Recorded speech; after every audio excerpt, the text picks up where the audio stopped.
సినీ అభిమానులంతా బాహుబలి 2ని ఎప్పుడెప్పుడు చూద్దామా అని ఎదురు చూస్తున్నారు. టికెట్ రేట్లను భారీగా పెంచి అమ్ముకుంటున్నా ఎవరూ లెక్క చేయడం లేదు. మొదటి ఆటనే చూసేయాలనే ఉత్సుకతతో ఉన్నారు. ఈ సాయంత్రం నుంచే ప్రీమియర్ షోలు ప్రారంభమైపోతున్నాయి. మరోవైపు సినీ హీరో ప్రభాస్ కూడా ఈ సినిమా తొలి ఆట కోసం ఎదురు చూస్తున్నాడు. తన జీవితంలో అత్యంత ముఖ్యమైన తన తల్లి శివకుమారి ఈ సినిమాను మొదట చూడాలని ప్రభాస్ కోరుకుంటున్నాడట. అయితే ఆమెతో కలిసి సినిమా చూసేందుకు మాత్రం భయపడుతున్నాడట.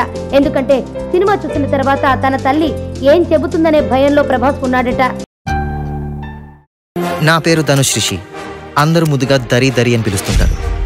దేవుడికి నా పైన ఉన్న క్లారిటీ, నా బ్యాడ్ లక్ ఉన్న గ్రావిటీ నాకు చిన్నప్పుడే అర్థమైంది.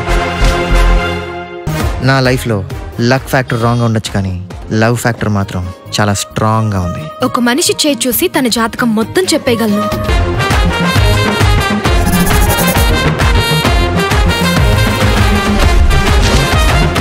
Coming soon.